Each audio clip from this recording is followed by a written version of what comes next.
Bahagi po ba nun ang gutom na dinanas ng mga taga-Negros?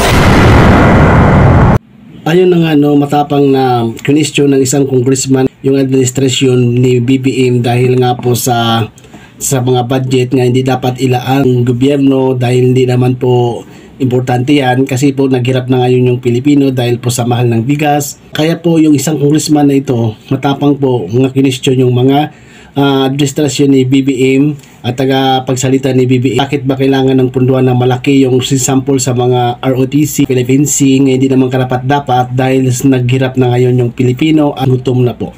Kaya panoorin po natin yung video na ito kung paano sinabi ng matapang na congressman ang mga aligasyon sa mga administrasyon ni BBM na mga palpak na ginawa ng gobyerno. Kayo, sang-ayon ba kayo sa sinabi ng congressman na ito? Mr. Speaker, bahagi ba ng balance na pag-aaral ng martial law ng diktador na si Marcos Sr. na gugunitain natin bukas ay ang pagbagsak ng ekonomiya? Bahagi po ba nun ang gutom na dinanas ng mga taga-Negros dahil sa famine?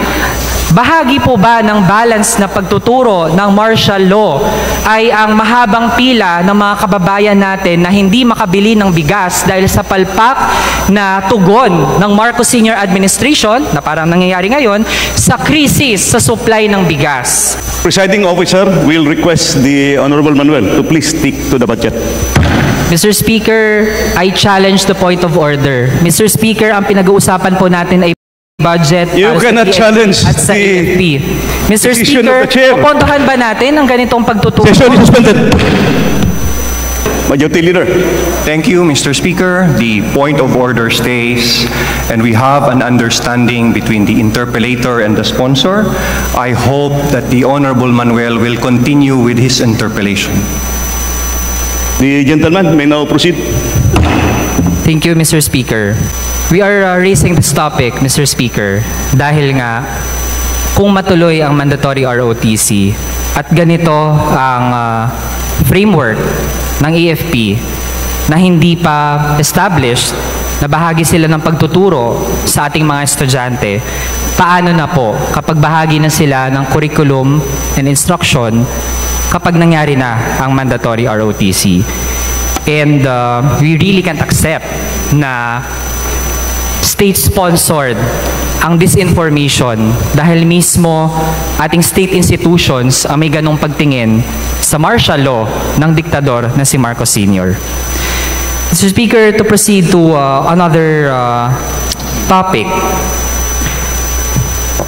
but still related to how the AFP treats our young people. Mr. Speaker, based on the same document that outlines the plans of the Center for Preventing and Countering Violent Extremism, tingin po nila, Mr. Speaker, ay meron lamang Stockholm Syndrome. Ito po, nasa document po natin, Mr. Speaker.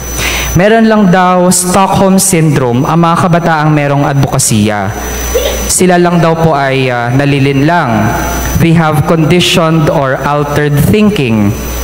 Sila po ay nabiktima ng classical conditioning. Mr. Speaker, nabanggit po sa same document that neuro-linguistic programming wants to encourage people to change a person's state of mind through words and questions. Neuro-linguistic programming is a mind technology that uses understanding from practices like psychology and hypnosis. Mr. Speaker, ito po ba ang ginagawa ng AFP sa mga inabduct at linggo-linggo na nakadetain sa kanila bago nila ilabas as rebel surrenderies ang mga kabataan? Since neuro-linguistic programming includes mind reading, having a formula for hypnosis, hypnotic revivification, fast phobia cure. At ang nagtuturo po nito ngayon sa Pilipinas ay ang first and biggest community of NLP practitioners and hypnotists in the Philippines. Ano po ang komento ng sponsor? Mr. Speaker, said study is merely a study, Mr. Speaker. It is not the policy of the department nor the policy of the armed forces of the Philippines. Mr. Speaker, based sa background ni Sharhana Paiso, ang kanya pong tinapos ay degrees na related sa psychology. Mr. Speaker, BA Social Science, major in Social Anthropology, minor in Psychology. Ang master's po niya, MS Psychology, major in Clinical Psychology. Mr. Speaker, dito po ba ina-apply ni Sharhana Paiso at ng AFP ang paggamit ng psychology pagdating sa approach nila sa mga rebel surrenderies, yung i-abduct po sila, tapos itatago ng matagal, papapirmahin ng mga affidavit na gawa-gawa, tapos isasubject sa kung ano-anong psychological tactics, i-hypnotize bago ilabas as rebel surrenderies. As stated earlier, Mr. Speaker, it is merely a study. It is not the policy of the department nor the AFP, and there is no abduction, Mr. Speaker. Mr. Speaker, the AFP, in its psychological war tactics, it applies the lens of psychology sa paano daw nila i-handle ang mga ina-abduct nila o hawak nila ng mga kabataan, pati na rin dun sa mga tingin nila ay vulnerable. Kasi nga, tingin naman nila ang kabataan walang kakaya mag-isip, tingin nila vulnerable ang kabataan. Ginagamitan po ng psychology. Mr. Speaker, tingin natin, contrary sa claim ng Center for Preventing and Countering Violent Extremism na scientific po and academic ang kanilang approach, Mr. Speaker, there is nothing scientific about this.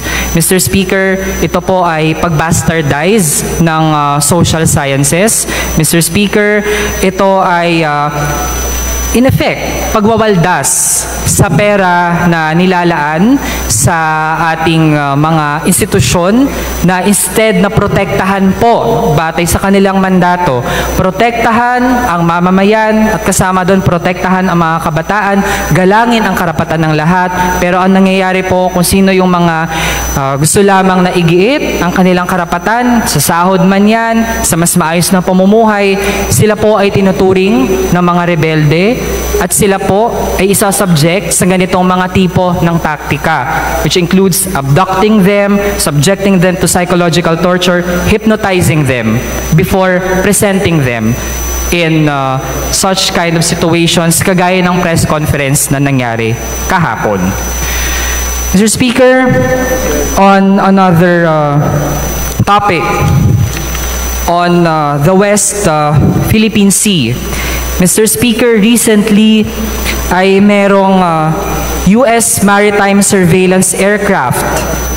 Bahagi po ito ng US Navy na nasa West Philippine Sea.